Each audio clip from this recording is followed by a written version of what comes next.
So I was thinking about it and I decided that since not everyone has had the same opportunities I have, maybe I should make some episodes where I cover really basic stuff for those who have yet to learn very much about basic Nihongo. No kanji, basic syllabaries only, final destination.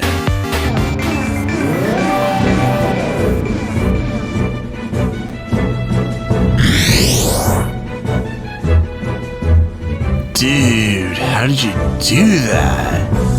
Oh my god! Stop it, Tabichi game clip Sensei! You know, if you're gonna teleport us to a new location, it should probably be in a main story episode. Well, in order to keep the continuity from getting confusing, I do have this playlist right here. It has every episode in chronological order, so it's the perfect way to stay up on the story content. So, without further ado, where do I begin for those who know little to no Japanese? Should I talk about the characters? Should I talk about the grammatical rules? Should I talk about... where to begin exactly? It's actually a tough call.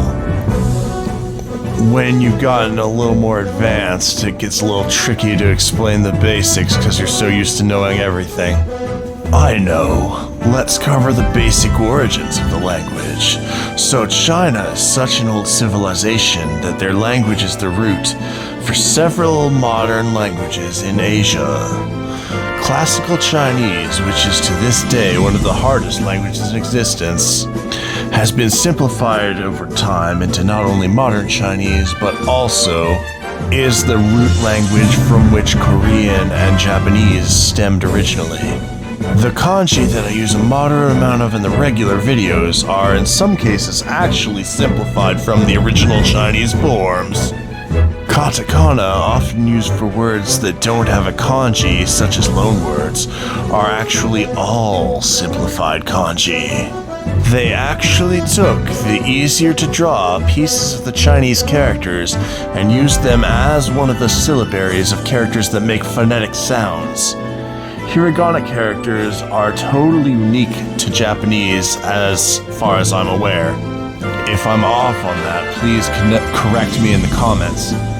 I personally think it would have been a good idea for hiragana to be the main thing that people write with, without so much heavy reliance on kanji, which even a lot of Japanese people struggle with because of how complicated it can get. Shogunai. I don't make the rules for the language, unfortunately. Some Japanese words even consist of kanji combined with hiragana. A good example would be taberu, to eat.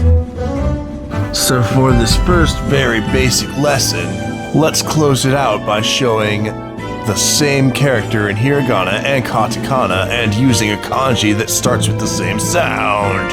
Hiragana katakana me. Oops, sorry dude. I actually just meant to give you a hug. That's alright, buddy.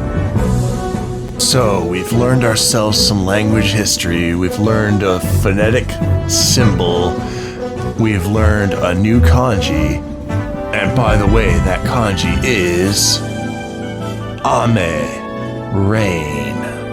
You can kind of tell that it's the rain character by the 4 little raindrops in the character. Awesome, dude. Now we should probably get out of here before Kirby or Mario shows up. Oh yeah, that's a pretty good idea actually, because they'd probably kick our ass.